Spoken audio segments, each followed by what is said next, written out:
Bonjour Emmanuel, bonjour à tous, bienvenue sur les nouveaux chemins.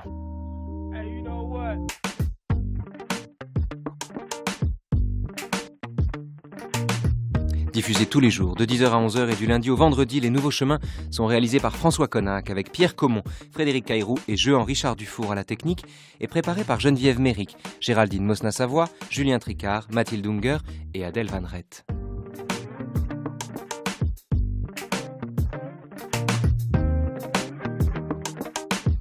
Adèle qui entamera tout à l'heure à 10h50 une semaine d'entretien avec le philosophe, médecin, biologiste, épistémologue Henri Atlan, dont le dernier ouvrage, paru chez Odile Jacob, parle d'auto-organisation.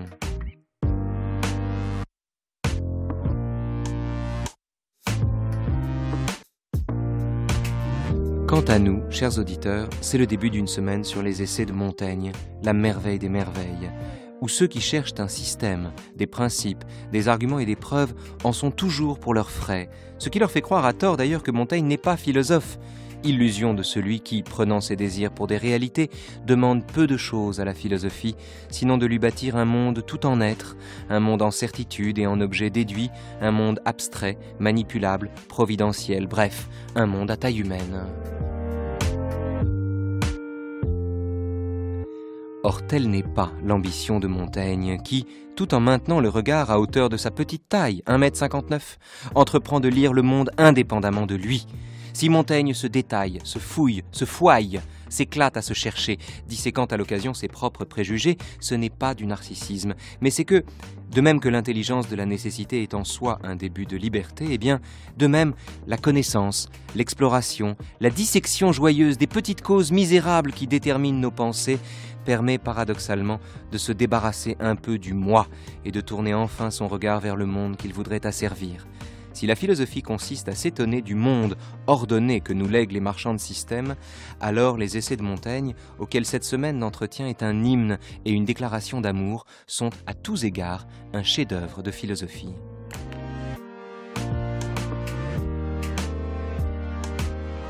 Un chef-d'œuvre dont nous allons vous parler depuis le château de Montaigne, au coin du feu, en compagnie successivement de Frédéric Brahami, Ali Ben Maklouf, Bénédicte Boudou, mais d'abord son biographe, son lecteur et, si j'ose dire, son ami, Jean-Yves Pouillou.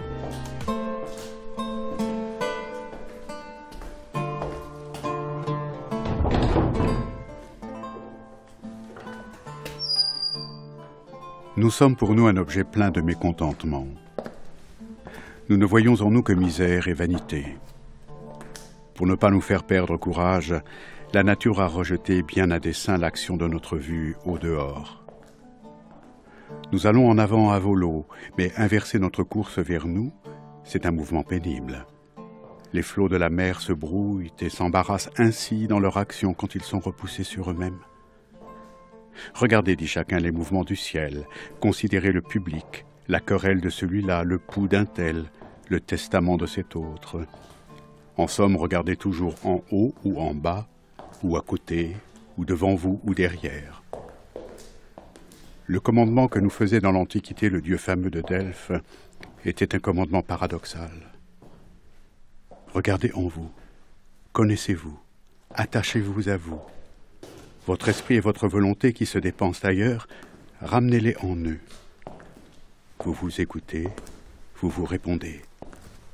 Concentrez-vous, tenez bon. On vous trahit, on vous disperse, on vous dérobe à vous-même. Ne vois-tu pas que ce monde garde toutes ses vues resserrées au-dedans et ses yeux ouverts pour se contempler lui-même? C'est toujours de la vanité pour toi, dedans et dehors. Mais elle est moins vanité quand elle est moins étendue. Sauf toi, ô homme, disait ce Dieu, chaque créature s'étudie la première et a, selon son besoin, des limites à ses travaux et à ses désirs. Il n'y en a pas une seule d'aussi vide et d'aussi nécessiteuse que toi qui embrasses l'univers. Tu es le scrutateur sans connaissance, le magistrat sans juridiction, et après tout, le sceau de la farce. On a beaucoup parlé des héritages montagnens, notamment chez Nietzsche ou chez Pascal. On évoque moins Schopenhauer, et Schopenhauer insiste sur le fait dans un texte fameux.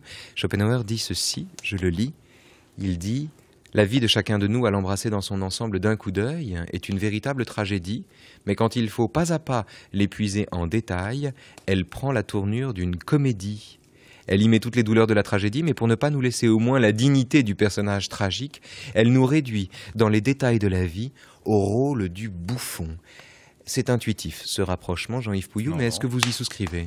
Ah oui, tout à fait. Oui. Tout à fait. Non, c'est un texte qui est remarquable, le texte de Schopenhauer, et qui est un texte qui, je crois, renvoie très directement et explicitement à Montaigne, à cette fin de l'essai de la vanité, qui est un essai aussi, qui est très ondoyant, qui parcourt, comme d'habitude d'ailleurs dans beaucoup de textes de Montaigne, qui parcourt à peu près tous les sujets, parce que manifestement, c'est pas le sujet, il n'y a pas un sujet qui l'intéresse plus qu'un autre. Il dit dans un autre essai, dans l'essai 5 du livre 3, il dit « Tout argument m'est également fertile, je le prends sur une mouche ».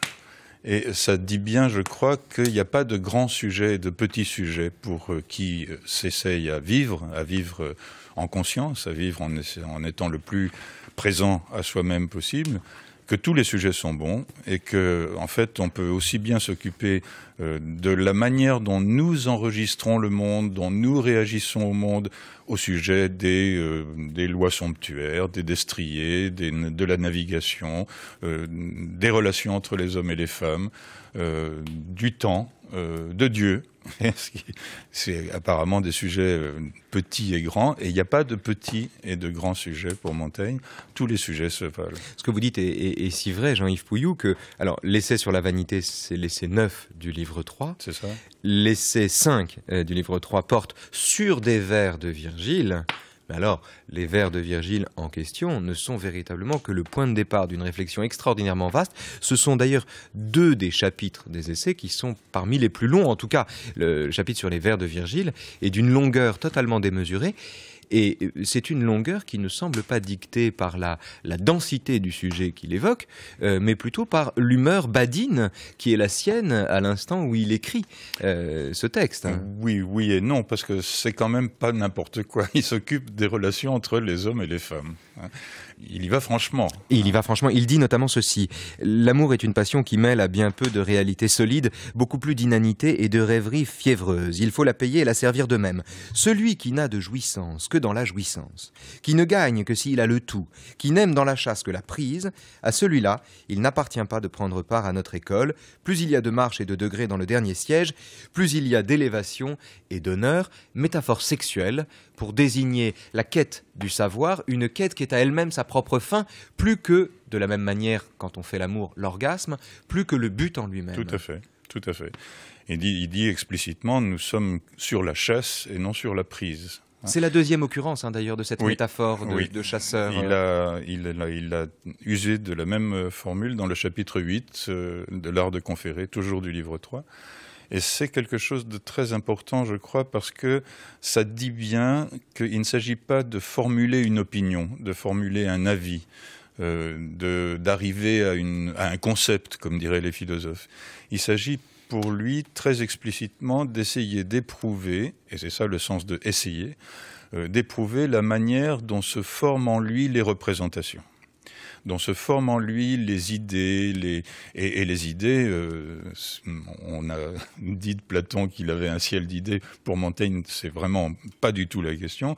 Les idées pour lui sont charnelles, les idées sont corporelles, elles sont nées des passions. Nous savons d'où vient des sens. Et ce mouvement corporel, ce mouvement qui est de l'émotion, de la colère, de l'ambition, enfin toutes les choses qui sont par la philosophie morale classique mises à l'écart, Montaigne, au contraire, les met au centre, au commencement de la pensée. Ce qui nous renseigne également sur la façon qu'il a de faire de la philosophie. Gagnons du temps, Jean-Yves Pouillou. Oui, Montaigne est un philosophe tout à fait. De plein droit, à part entière, ce qui ne l'empêche pas d'être un immense écrivain. Tout à fait. Mais c'est un malentendu de le réduire naturellement à soit un travail de philosophe, soit un travail d'écrivain. C'est peut-être d'ailleurs un malentendu de séparer les deux. Peut-être que Montaigne nous aidera à revenir sur cette fausse distinction. Mais quand j'ai avancé cette proposition il y a 40 ans ou quelque chose comme ça, j'ai dit Montaigne est philosophe, et je me suis fait tomber dessus par tous les littéraires et par les philosophes. Ce qui prouve que vous aviez raison 2 fois. peut-être. J'avais tort 2 fois, en tout cas. En tout cas, raison d'avoir tort. Ouais. Mais la façon qu'il a de faire de la philosophie, on dit souvent en philosophie, c'est même un lieu commun, hein, que les questions sont plus essentielles que les réponses. Et c'est une phrase qu'on pourrait, à bon droit, assigner à Montaigne. Sauf qu'en général, quand on dit en philosophie que les questions sont plus essentielles que les réponses, on le dit parce qu'on présume qu'il y a une ultime réponse, certes inaccessible au philosophe, qui donc en a le désir, et vers laquelle il tend. Or, si chez Montaigne, les questions sont plus essentielles que les réponses, ça n'est pas parce qu'elles sont orientées vers un but, mais c'est parce qu'il questionne les questions elles-mêmes, plus qu'il n'apporte de réponse aux questions qui viennent en lui. Ça, je crois tout à fait ça. C'est ça, faire l'épreuve de soi, si je peux dire. Il dit, quand je suis devant une rivière, pour la traverser, je sonde le gué. Et si je vois qu'il est trop profond pour moi, je reste sur la rive, mais au moins, j'aurais fait l'essai. Et j'aurais appris qu'il est trop profond pour moi. Et cette image est tout à fait intéressante parce qu'elle montre bien que ce qui est en jeu, c'est en fait un travail sur soi-même, c'est-à-dire faire l'épreuve de soi-même, faire l'épreuve de ce qu'on peut réaliser ou ce qu'on ne peut pas réaliser, de ses limites. Et pour revenir à l'adage de Delphes que vous citiez tout à l'heure, c'est en fait un des 2 sens. Le connais-toi toi-même. Le connais-toi toi-même, oui. C'est un des 2 sens de l'adage de Delphes. Le premier sens, qui est le sens courant et qui me paraît un contresens, c'est essayer de se représenter qui on est. Bon. Ça, je crois que c'est un faux sens. Je crois que c'est un faux sens parce que l'adage de Delphes dit « connais-toi toi-même » en ce sens que tu dois faire l'épreuve de tes limites. Toi, tu es un homme, tu es inscrit dans le temps. Si vous prenez l'énorme texte qui s'appelle l'Apologie de Raymond de Sebon, qui est le grand texte central du livre 2, du livre 2, le chapitre 12, Montaigne y fait l'inventaire de toute la tradition philosophique et il termine son essai qui doit faire 150 ou 160 pages. C'est le plus gros essai de tous les essais. Il termine par 3 pages de Plutarque, qui sont prises d'un dialogue de Plutarque qui s'appelle « Sur le epsilon de Delphes », sur le E de Delphes. Et le E de Delphes, en grec, ça veut dire « ei », c'est-à-dire « tuer ». Et le Plutarque dit, ou plus exactement le personnage qui parle à la fin du dialogue de Plutarque dit « Le verbe « être » n'a de validité, à proprement parler, que pour Dieu.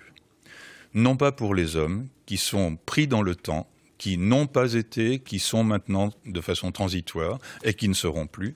Donc la seule personne, et il dit, nous n'avons aucune communication à l'être. Nous vivons dans le passage. Et l'on retrouve ici l'ambition de Montaigne qui ne peint pas l'être, mais le passage. Exactement. Et également qui dit... Il nous appartient de chercher la vérité sans la détenir. Il appartient de la détenir à plus grande puissance. Exactement, c'est la formule même. Mais alors, ce connais-toi toi-même de l'adage de Delphes, dont on a fait, et c'est vrai que Montaigne, en tout cas un Montaigne vu de loin, un Montaigne mal lu ou peu fréquenté, peut nous laisser penser que Montaigne est le champion du monde de l'introspection, de celui qui se fouille, qui s'explore avec une certaine forme de complaisance. C'est même le reproche que lui fera Rousseau, qui s'y connaît en complaisance. Montaigne, en l'occurrence, parle de se connaître soi-même, non pas au sens, comme vous l'avez dit, de se fouiller, de s'explorer, mais au contraire, de savoir quelle est sa place. Il reprend à cet égard le propos platonicien, qui était un propos orphique, inscrit dans une cosmologie d'un monde sensé, où il s'agissait véritablement de connaître sa place, et qui, chez Platon, lui permettait de justifier, par exemple, une critique de la démocratie, qui était le régime où les gens pouvaient changer de place, alors que chez Platon, il faut savoir quelle est sa place et développer son excellence propre, sa vertu propre, dans un registre particulier. Montaigne, et sans être antidémocrate, ce serait anachronique d'ailleurs de poser le problème en ces termes, mais Montaigne nous permet aussi peut-être de critiquer ce qu'on appelle aujourd'hui la performance, qui est un effet de la démocratie, le goût de changer de place, le goût prométhéen de changer de place au profit de la sagesse orphique qui consiste à s'installer quelque part et à s'y sentir bien. Si Montaigne était là, je pense qu'ils n'aimeraient pas beaucoup que vous lui disiez orphique. Parce qu'il a une vue, il dit il n'y a rien qui m'agace autant dans Socrate que ces démonneries. Quand le démon de Socrate, c'est pour Montaigne, c'est vraiment une sorte d'aberration. Pour lui, la chose, il dit, c'est la plus basse marche. C'est-à-dire qu'il s'agit toujours de redescendre le plus bas possible, de se ramener au niveau de la terre. Et je crois que cette hantise de redescendre au niveau de la terre, elle a une portée politique, comme vous disiez. C'est-à-dire que les paysans sont ceux qui sont en bas. Et contrairement à ce que pensent les nobles de l'époque de Montaigne, au lieu d'être blâmés parce qu'ils sont en bas et qu'on leur conseille de s'élever, on leur dit « c'est bien, c'est là où tout le monde devrait être ». On parlait tout à l'heure hors antenne de Pascal. Pascal a emprunté à Montaigne la gradation, la fameuse les humbles, les simples, les demi-habiles, les habiles et les chrétiens parfaits. Montaigne l'a formulée avant lui. Et c'est dans le chapitre 54 du livre 1 qui s'appelle « Des vaines subtilités ». C'est pas tout à fait un hasard non plus. Il parle des métis, desquels je suis, le cul entre deux selles. Et puis les chrétiens qui ont eu la grâce, disons. Et il dit, ceux qui sont entre deux selles, les métis, desquels je suis, moi, sont ceux qui troublent le monde. C'est-à-dire qu'en fait, ils ont l'illusion de savoir, alors que, normalement, ils devraient avoir l'humilité de reconnaître qu'ils ne savent pas. Que le non-savoir, ou l'acceptation du fait qu'on ne sait pas, est la maxime absolument fondamentale qui doit ramener au niveau humble des paysans. L'autre chose, c'est que les paysans sont simples, mais c'est parce qu'ils ne savent pas lire. C'est-à-dire qu'ils sont vraiment, et c'est explicite, ils ne savent pas leurs lettres. Et en tant qu'ils ne savent pas lire, ils n'ont pas la prétention d'avoir un savoir qui pourrait leur donner accès à une vérité qui serait plus vraie que celle des voisins, etc. Ce qui est le cas des protestants, des réformés au moment où Montaigne écrit.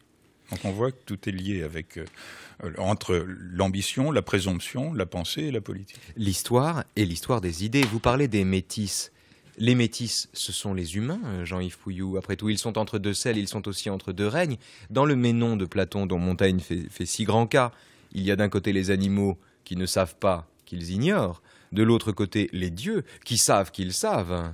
Et il y a entre les deux celui qui sait au moins qu'il ne sait pas, qui est malgré tout la condition humaine, et qui, à cet égard, est un règne, entre guillemets, un règne intranquille, et peut-être par là même conquérant. Est-ce que Montaigne ne prend pas acte aussi? Est-ce que cet homme si sage et en un sens ce professeur de sérénité n'est pas d'abord quelqu'un qui assume la valeur intermédiaire de son règne et qui donc écrit son livre aussi sous le régime de l'intranquillité qui va avec le fait d'être homme?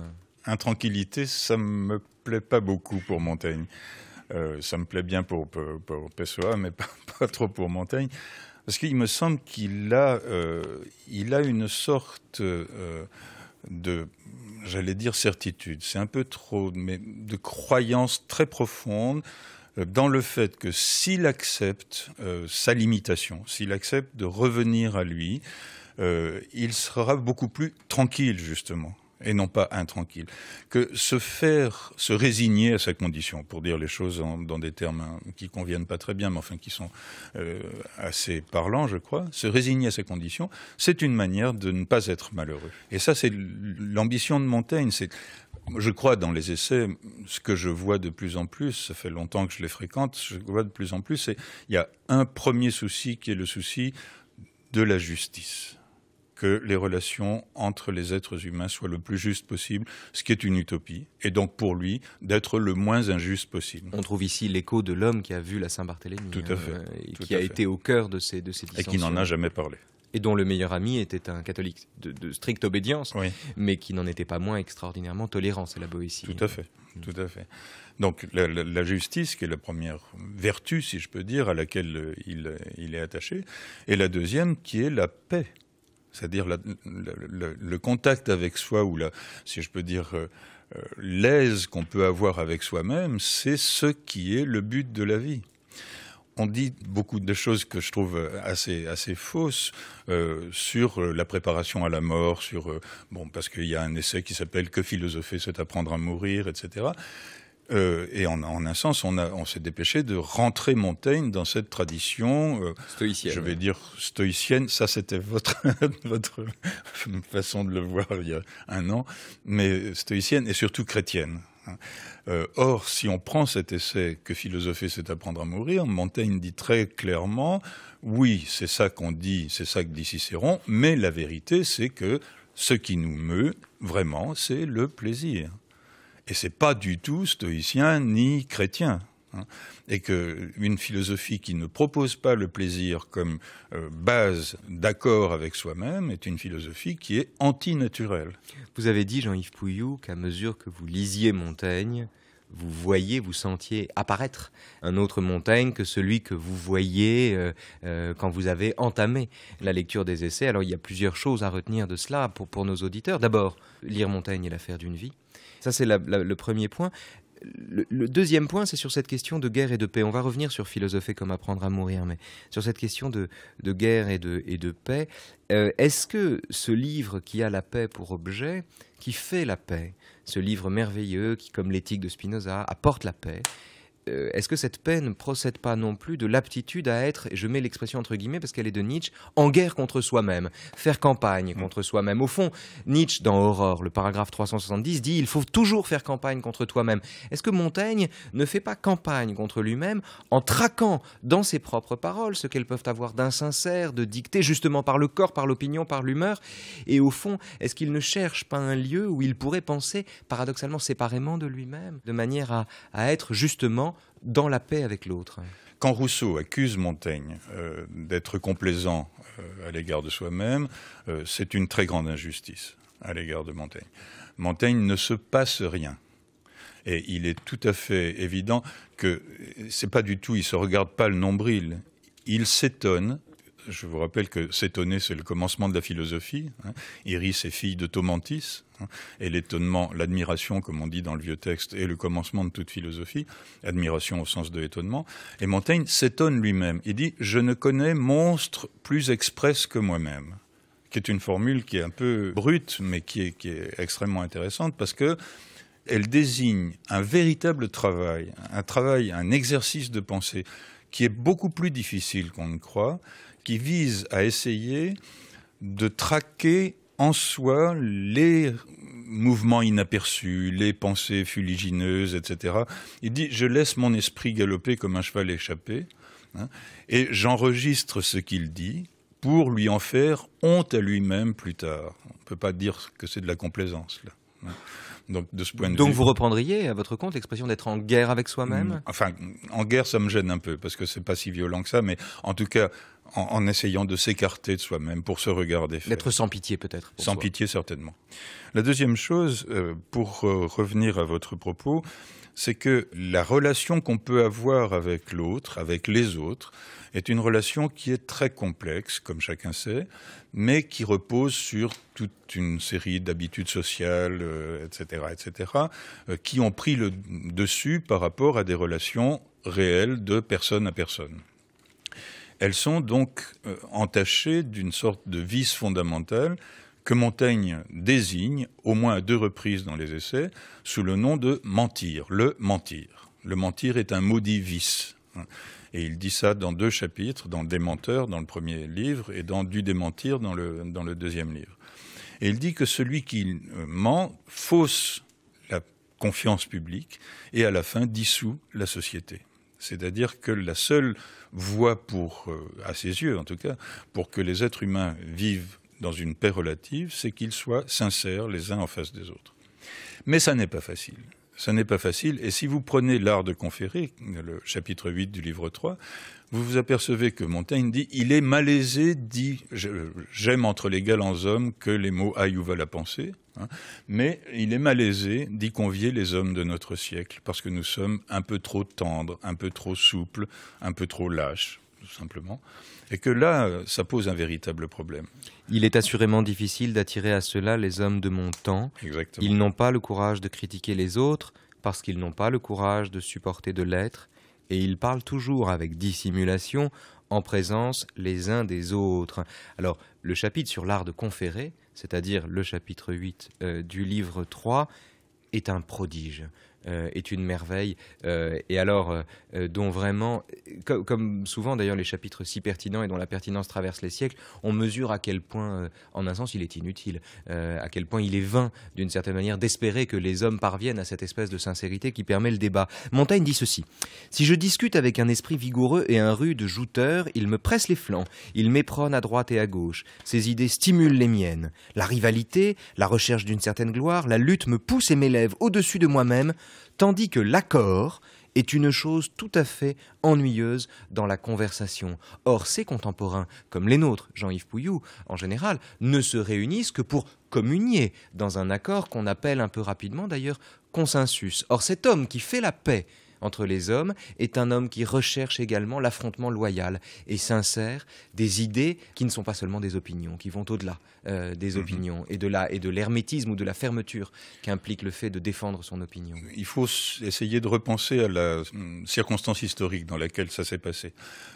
Il a écrit ça au moment des guerres de religion, au moment où Montaigne, où nous sommes là, était menacé par les troupes protestantes catholiques, etc. Donc passait d'un côté à l'autre, où il est parti en plus. Enfin, c'était très compliqué la vie à Montaigne à ce moment-là, et les combats étaient sanglants. C'est-à-dire qu'à l'intérieur même d'une famille, Montaigne avait un frère qui était réformé, donc ça passait vraiment, ça divisait à l'intérieur même du groupe le plus resserré. Je dirais des choses que tout le monde sait, mais c'est quand même au nom de la religion qu'on a fait les plus grands massacres de l'humanité, y compris au XXe siècle. Enfin, c'est quelque chose de monstrueux.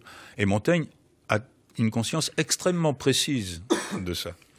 Il dit dans le chapitre 10 du livre 3, qui s'appelle « De ménager sa volonté », il dit que sa position, c'est-à-dire sa tolérance, pour employer un mot qu'il a employé, mais pas très souvent à son propre propos, sa tolérance a fait qu'il était au guelfe gibelin, au gibelin j'étais guelfe. C'est-à-dire, je fus peloudé, on m'a pris la peau à toutes mains, de tous les côtés.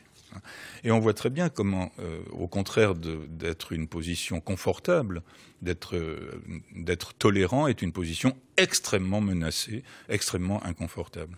C'était pour répondre à la deuxième partie. C'est également dans le chapitre que vous citez qu'il dit ceci. La plupart des accords qui concluent nos querelles sont honteux et menteurs. Nous ne cherchons qu'à sauver les apparences et pendant ce temps, nous trahissons et désavouons nos véritables intentions. Et il faut dire que quand il y a une querelle entre deux communautés, par exemple je parle au XXIe siècle, bien souvent les représentants des communautés appellent les communautés à raison garder.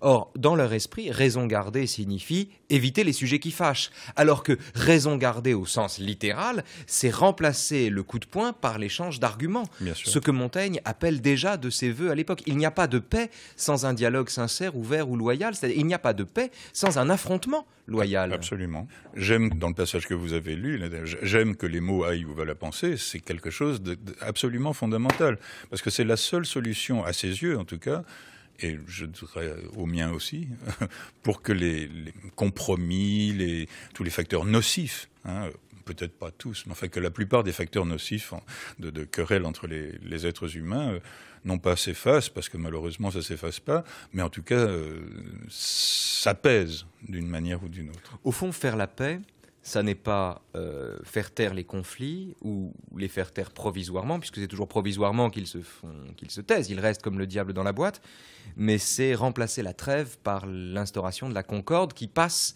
par un affrontement loyal. On pourrait le dire de cette manière. Tout à fait. Le deuxième point, pour revenir à quelque chose que vous évoquiez au début, c'est que ce conflit existe en moi-même.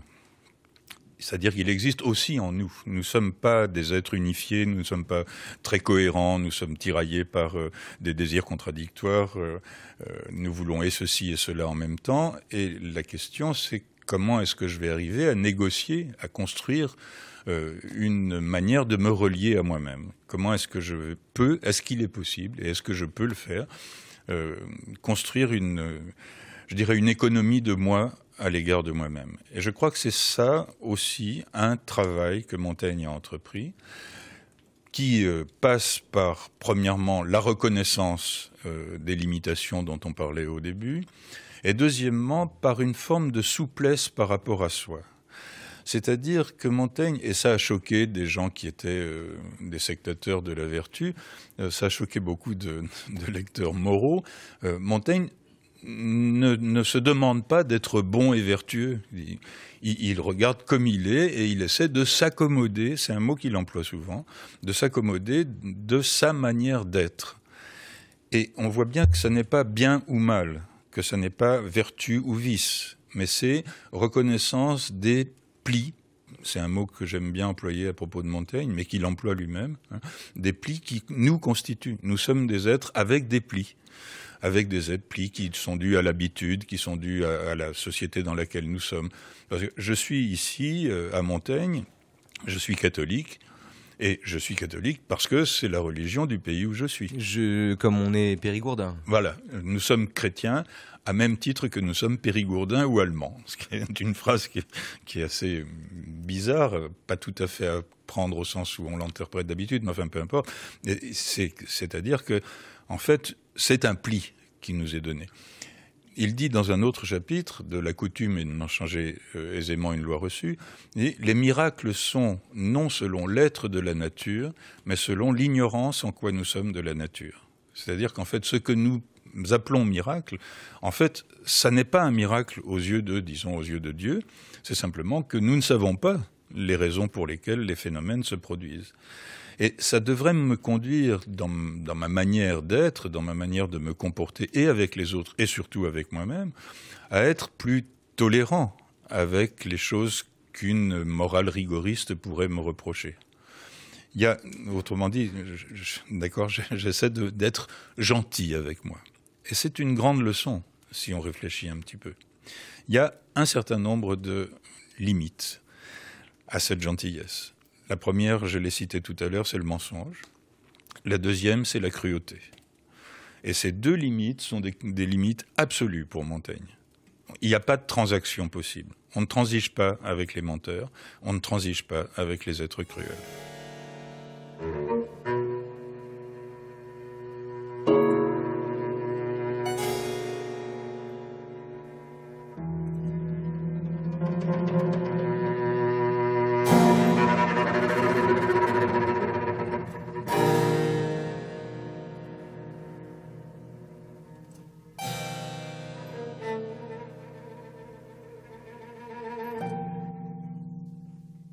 Jean-Yves Pouillot, juste un point, peut-être avant d'évoquer la question de la cruauté. Nous sommes chrétiens autant que nous sommes périgourdins, pour les mêmes raisons, je ne sais plus quelle est la formule exacte. Ou allemands. Ou allemand. C'est extraordinairement subversif, puisque Montaigne est celui qui a la grande sagesse de situer au principe des grandes décisions fondamentales qui engagent tout l'être humain, de ces grandes options fondamentales, être périgourdin, être chrétien. Il a l'audace insensée, quasiment révolutionnaire, de situer des circonstances, des hasards de la vie, bref, des causes qui manifestement ou qui en apparence ne sont pas à la hauteur de leurs effets, ou en tout cas de ce que leurs effets prétendent être. Et donc de siphonner les valeurs absolues en les sous-tendant par des motifs hasardeux, contingents de la vie. Je suis né ici, je suis né là-bas, j'ai reçu telle éducation, et ainsi de suite.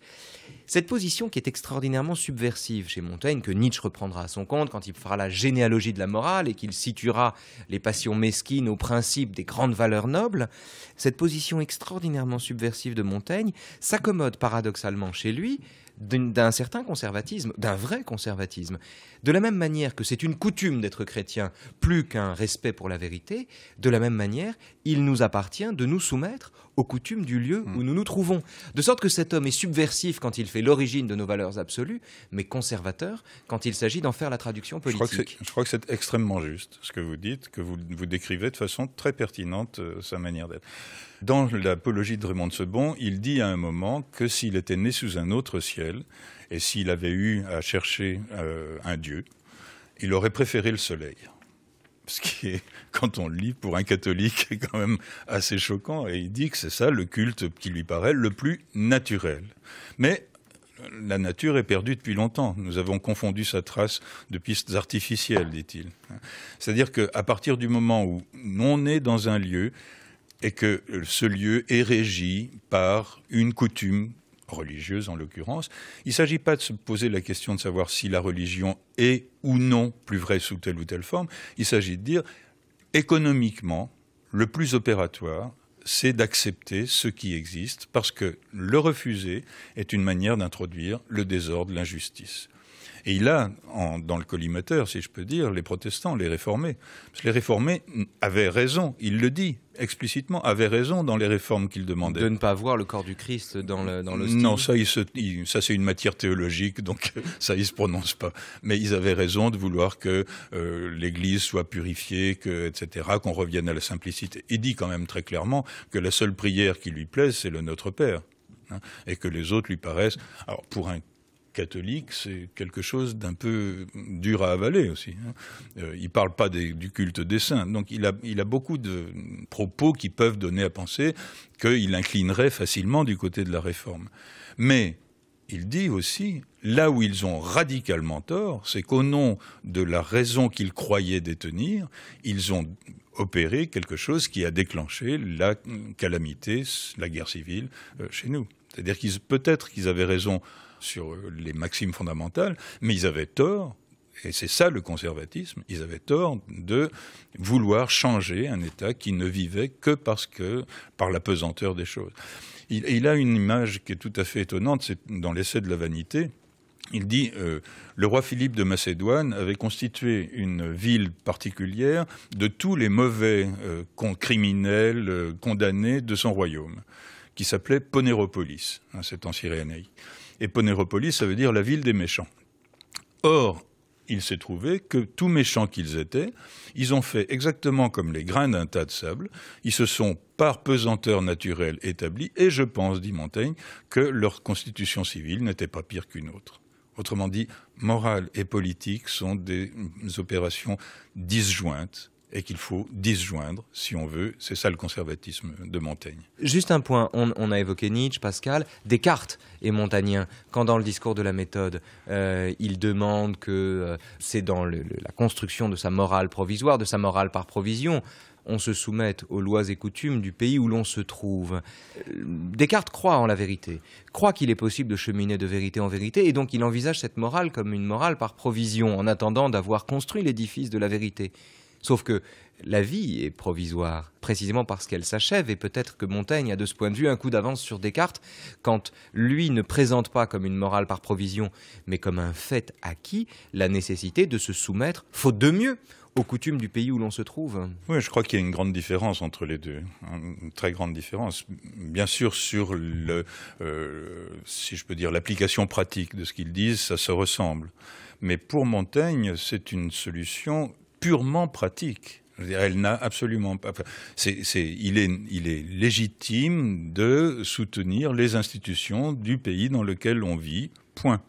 Parce que vouloir les changer, c'est s'arroger la pensée qu'on aurait raison sur l'organisation de la société. Et c'est très profond si on réfléchit, parce que c'est ça qui, dans le cours des siècles, c'est vouloir inscrire une utopie à l'intérieur d'une civilisation ou d'une société, c'est ce qui en général a fabriqué des cataclysmes. Et aboutit à des inhumanités qui étaient bien pires que les maux qu'on essayait de conjurer avec l'utopie. Vous voulez dire qu'il vaut mieux être conservateur qu'utopiste? Pratiquement, oui. Ce ne sont pas seulement les fièvres, les breuvages et les grands événements malheureux qui renversent notre jugement. Les moindres choses du monde le retournent. Et il ne faut pas douter que, si la fièvre continue peut abattre notre âme, la fièvre tierce n'y apporte quelque altération selon sa mesure et son importance relative. Si l'apoplexie assoupit et éteint tout à fait la vue de notre intelligence, il ne faut pas douter que la grippe ne l'aveugle. Et par conséquent, on peut difficilement trouver une seule heure dans la vie où notre jugement soit vraiment dans son assiette. Vu que notre corps est sujet à tant de continuels changements et équipé de tant de sortes de ressorts, que je crois les médecins quand ils disent combien il est difficile qu'il n'y en ait pas toujours quelqu'un qui aille de travers.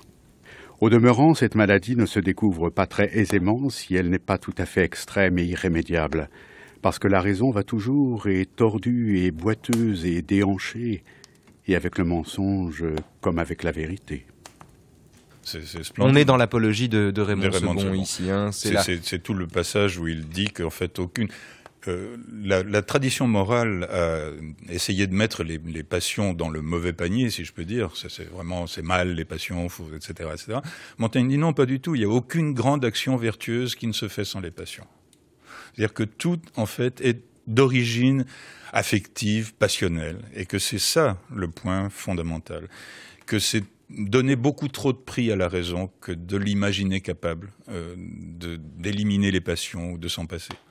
Les passions sont notre armature, y compris intellectuelle. Rien de grand dans le monde ne s'est accompli sans passion. Cette fois-ci, c'est Hegel qui s'inspire de Montaigne. Exactement. Et avant lui, Spinoza, dans son traité des passions, la 3e partie de l'éthique, se propose de géométriser les passions. On a cru à tort que c'était une façon de rationaliser les passions. Pas du tout. C'est en réalité une façon de n'en exclure aucune du champ de la connaissance. Tout à fait.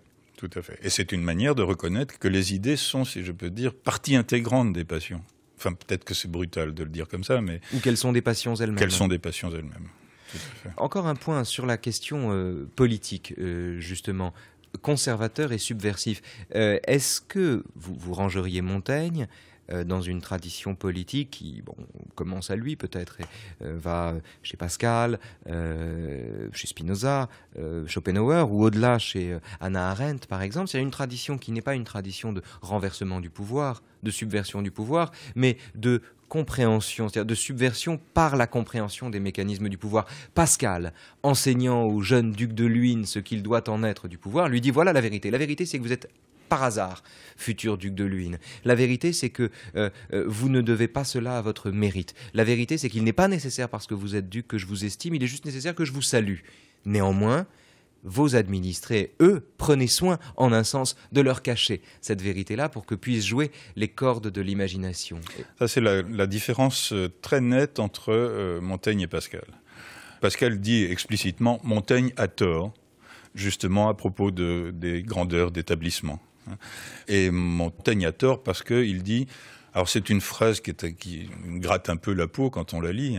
Les lois qui sont en crédit autour de nous tirent leur autorité non de ce qu'elles sont justes, mais de ce qu'elles sont lois. C'est le fondement mystique de leur autorité. Alors ça, c'est une formule que j'ai toujours vue difficile à avaler. Qu'est-ce qu'il dit Montaigne? Il dit la loi n'est pas juste en tant que telle, n'est pas juste parce qu'elle dit le droit. La loi est juste parce qu'elle est un régulateur social. Est un régulateur au sens pratique. Et c'est en tant que régulateur pratique que la loi est bonne et qu'elle est juste. Mais elle n'est pas juste en elle-même. Et ça, c'est vraiment difficile. Et Pascal pense que Montaigne a tort de dire ça, parce que ça risque d'ouvrir les yeux justement au peuple, et que le peuple, à ce moment-là, risque de prendre la mauvaise direction, c'est-à-dire essayer de faire des lois justes.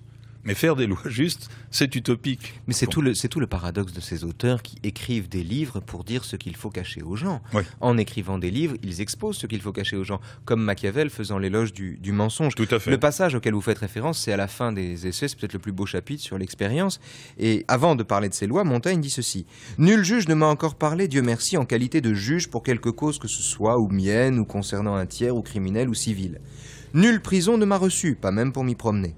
L'imagination m'en rend la vue déplaisante, même du dehors. J'ai un tel faible pour la liberté que si l'on me défendait l'accès de quelque coin des Indes, j'en vivrais un peu plus mal à mon aise. Et tant que je trouverai terre ou air ouvert ailleurs, je ne croupirai pas dans un lieu où il faille me cacher. Mon Dieu, que je pourrais mal supporter la condition où je vois tant de gens rivés à un coin de ce royaume, privés de l'entrée des villes principales et des cours et de l'usage des chemins publics pour avoir cherché querelle à nos lois. Si celle que je sers me menaçait seulement le bout du doigt, je m'en irais immédiatement en trouver d'autres, où que ce fût. Toute ma petite prudence dans ces guerres civiles où nous sommes s'emploie à ce qu'elles n'interrompent pas ma liberté d'aller et venir. Disons maintenant que les lois se maintiennent en crédit non parce qu'elles sont justes, mais parce qu'elles sont des lois. C'est le fondement mystique de leur autorité. Elles n'en ont pas d'autre. Cela leur est très profitable. Et qui leur obéit parce qu'il les croit justes ne leur obéit pas par où il faut. C'est une formule extraordinaire. C'est d'une lucidité extraordinaire. Alors, évidemment, si on dit ça à tout le monde, comme dit Pascal, ça risque de faire du désordre. Et comme dit Pascal aussi, mieux vaut une injustice qu'un désordre. Ça aussi, c'est une formule qui n'est pas dans Montaigne. Ça, elle est de Pascal. Mais qu'on pourrait, je crois, assez facilement imaginer comme proche de ce que Montaigne ressent et pense.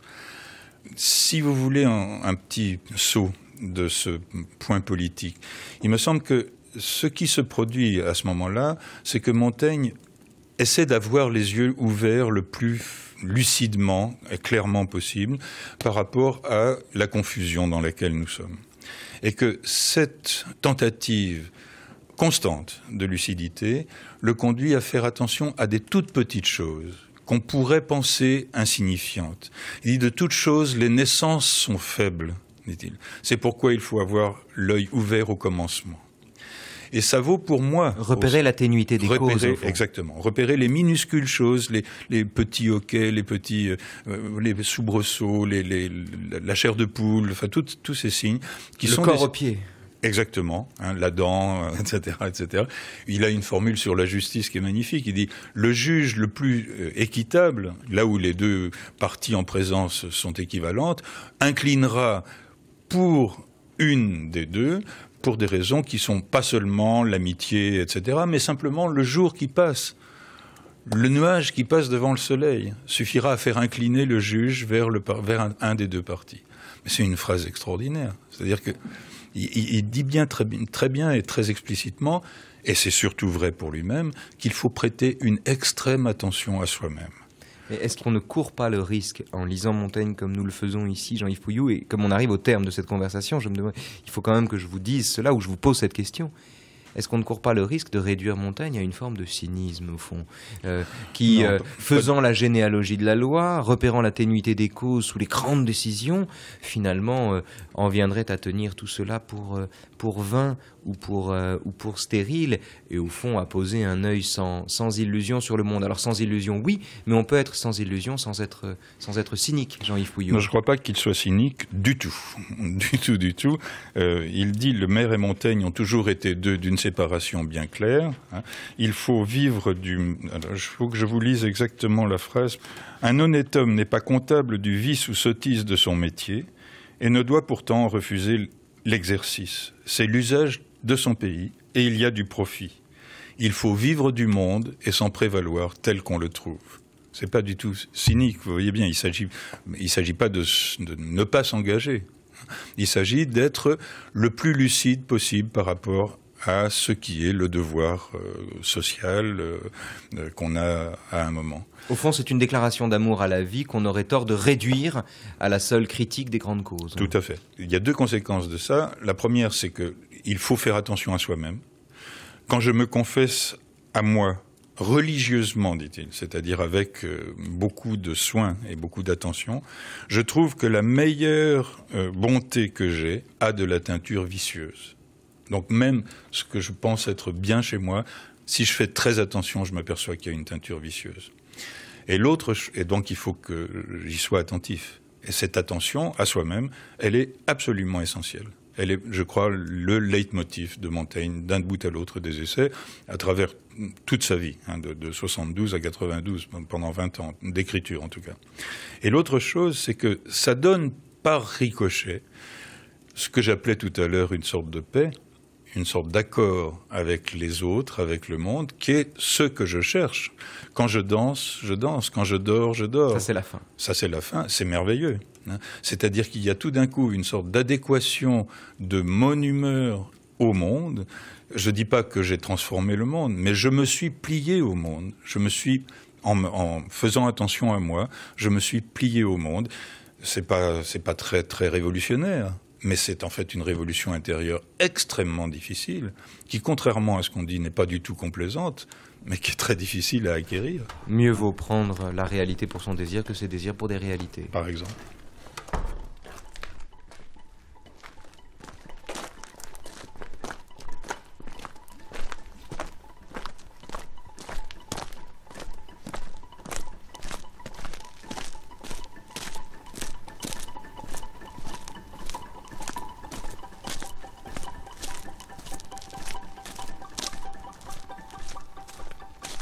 Allez, on quitte Montaigne provisoirement pour retrouver tout de suite le journal des Nouveaux Chemins avec Adèle Van Rett. Bonjour Adèle. Bonjour Raphaël, bonjour à tous. Aujourd'hui et tous les jours de cette semaine, nous allons partir loin, Muni à la fois d'un microscope pour explorer l'univers indéfinissable des cellules et des molécules, le monde du vivant et le monde des machines, et d'un télescope conceptuel pour tenter de donner un sens, de raconter ce que nous observons et peut-être même de l'expliquer.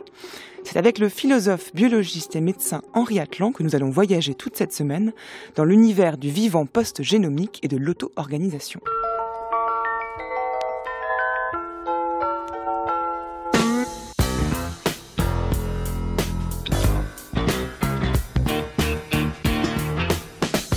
Bonjour Henri Atlan. Bonjour. Je suis heureuse de vous accueillir aujourd'hui et tous les jours de cette semaine, donc à l'occasion de la sortie de votre livre, publié aux éditions Odile Jacob et qui s'intitule « Le vivant post-génomique » ou « Qu'est-ce que l'auto-organisation ?» Imaginons une automobile ou un ordinateur qui serait capable de s'assembler seul, avec leur structure et leur fonctionnalité. Imaginons un réfrigérateur qui pourrait se transformer en machine à laver quand il reçoit des coups donnés au hasard. C'est ce genre d'image surréaliste que suggère pour certains l'idée d'auto-organisation. Ce sont les premières lignes de votre livre Henri Atlan. Donc vous commencez en partant de cette idée selon laquelle l'idée naturelle et spontanée que nous avons de l'auto-organisation est fausse. Et donc il faut dépasser ce préjugé initial pour expliquer ce que c'est. Alors, elle est fausse dans la mesure où elle est exagérée, si vous voulez. Mais surtout, elle est fausse dans la mesure où il s'agit, comme par hasard, en réalité ce n'est pas par hasard, de machines ou d'organisations artificielles fabriquées par des hommes.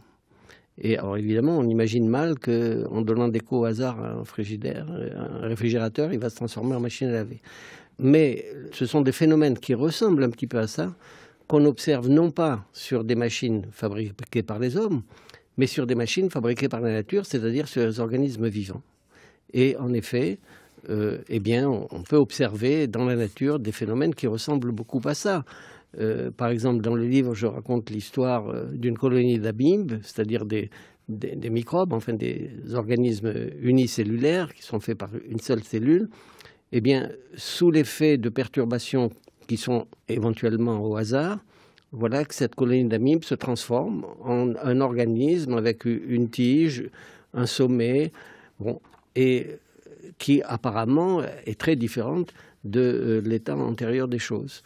De même, dans l'évolution, si vous voulez, bien, par exemple, les chauves-souris ont développé leurs ailes à partir de pattes. Donc là aussi, si vous voulez, c'est pas tout à fait le réfrigérateur qui se transforme en machine à laver, mais ça n'est plus très loin déjà.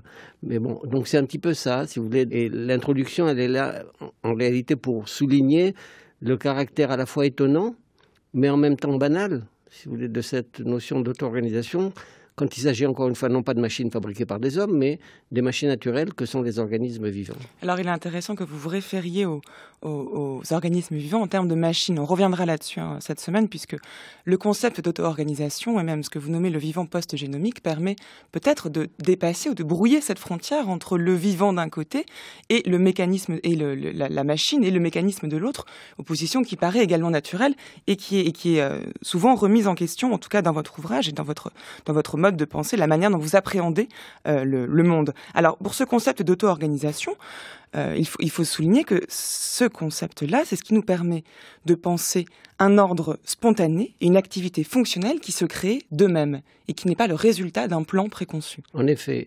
Alors, qui n'est pas le résultat d'un plan préconçu, ça c'est l'essentiel de ces propriétés d'auto-organisation. Mais qui se crée d'eux-mêmes, c'est ça toute la question. C'est-à-dire, parce qu'évidemment, ça ne se crée pas à partir de rien. Donc il y a des conditions nécessaires pour que ce genre de phénomène puisse s'observer. Ça n'est pas de la magie et ça n'est certainement pas non plus une création à partir de rien. Alors, tout le problème est d'arriver à préciser justement quelles sont les conditions nécessaires, qui sont des conditions d'ordre physique et chimique évidemment, mais quelles sont donc ces conditions nécessaires pour que ce genre de phénomène puisse apparaître. Alors, on le voit apparaître dans les organismes vivants, mais pas seulement. On a aussi des exemples d'auto-organisation dans des systèmes de réactions physiques et chimiques, dans des tubes à essai ou dans des boîtes, et qui n'ont rien à voir avec les organismes vivants. Et ceci, en effet, donc, nous ramène à la question que vous avez soulevée des rapports entre le mécanisme et le vivant. Il y a maintenant une continuité entre le mécanisme, y compris ceux et surtout ceux qu'on observe dans le monde physique et chimique, d'un côté, et les organismes vivants de l'autre. Autrement dit, il y a donc, de façon toute naturelle, une continuité qui nous permet de comprendre le fonctionnement des organismes en termes de mécanismes. Et donc, est-ce que ça veut dire alors que le même modèle conceptuel peut permettre de penser à la fois le vivant et le non-vivant, l'organique et l'inorganique? En effet, c'est-à-dire, ça ne veut pas dire qu'il n'y a plus de différence, mais les différences sont graduelles. Et précisément, ces phénomènes d'auto-organisation nous montrent comment, par exemple, à partir d'un ensemble de molécules, dont aucune n'est vivante, eh bien, peut se constituer, du fait de l'assemblage de ces différentes sortes de molécules, d'une certaine façon entre elles, un ensemble global qui est une cellule qui, elle, est vivante. Et de la même façon, à un autre niveau, on peut concevoir comment un ensemble de cellules, cette fois-ci, des neurones, qui n'ont aucune propriété cognitive, c'est-à-dire qu'ils sont capables de connaître ou de comprendre rien du tout, mais un assemblage, un réseau de neurones, eh bien, peut, sous certaines conditions, se constituer et produire un organe comme le cerveau, par exemple, qui, lui, va avoir des propriétés de connaissance et de compréhension. Alors, il faut ancrer dans un contexte bien particulier la genèse de ce concept d'auto-organisation pour comprendre pourquoi vous l'utilisez et à quelle fin. Et notamment, là, donc, je me réfère à l'autre partie du livre, le titre de votre livre, qui est « Le vivant post-génomique ». Le vivant post-génomique, c'est l'affirmation qu'il y a une manière de saisir le vivant qui n'est pas celle habituelle que l'on a depuis la découverte de l'ADN, où on pensait qu'il suffisait de lire, de transcrire les informations contenues dans un génome pour atteindre la totalité du fonctionnement vivant. Oui. Et donc le vivant post-génomique, c'est bien ça, c'est montrer qu'il y a finalement une manière peut-être de dépasser la génétique, je ne sais pas si le terme est trop fort, et de proposer un autre mode de compréhension du vivant qui est donc post-génomique. Post-génomique, ça ne veut pas dire non génomique. Donc, c'est-à-dire les acquis de la génomique restent et sont indispensables pour continuer à progresser. Mais c'est vrai que pendant quelques dizaines d'années, eh bien, on a cru que, ça y est, tout était compris dans le fonctionnement des organismes à partir du moment où on avait compris la structure des ADN, leur mode de fonctionnement, comment est-ce que les protéines sont synthétisées à partir de ces ADN. Et on a cru donc en effet qu'on pouvait prendre au sérieux ce qui n'était qu'une métaphore, à savoir la métaphore d'un programme écrit dans les gènes à la manière d'un programme d'ordinateur. Et qui serait tel que eh bien, tous les organismes ne seraient que l'exécution, pour chacun d'entre eux, de son programme écrit dans ces gènes. Alors, on sait aujourd'hui que ceci n'est pas faux, dans la mesure où on parle de la structure et du fonctionnement des gènes, mais ce qui est faux, c'est la réduction de toute la biologie à la génétique. C'est-à-dire qu'à côté des ADN, il y a beaucoup d'autres molécules qui ne sont pas toutes déterminées directement quant à leur fonction par la structure des gènes, et qui interagissent les unes avec les autres, et qui interagissent aussi avec les ADN eux-mêmes. Et comme on le dit maintenant souvent, eh bien, les organismes contrôlent les gènes au moins autant que les gènes contrôlent les organismes.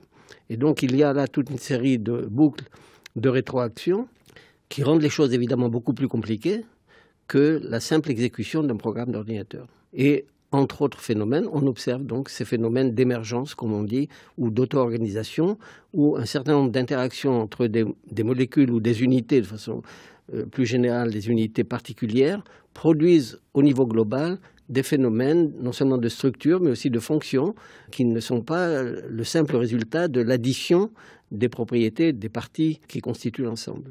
Et cela remet en question effectivement toute l'approche scientifique non seulement du gène lui-même, de la compréhension même du vivant. On verra tout cela demain. Merci beaucoup Henri Atlan. Je rappelle le titre de votre livre, Le vivant post-génomique, ou qu'est-ce que l'auto-organisation, et on trouve ça aux éditions Odile Jacob.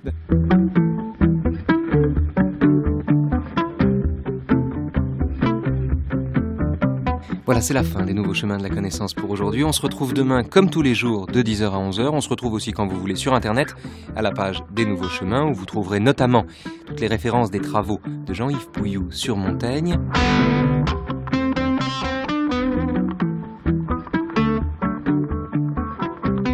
Sur notre site internet est également disponible l'écoute en ligne de toutes les émissions précédentes et surtout, le téléchargement des émissions de la semaine.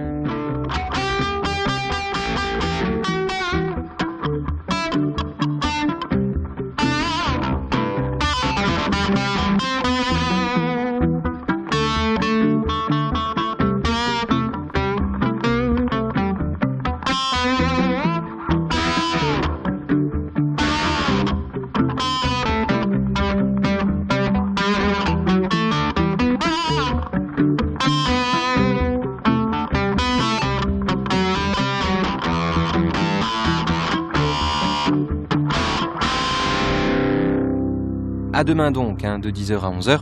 Pour l'heure, dans un instant, vous avez rendez-vous avec Culture Monde et Florian Delorme.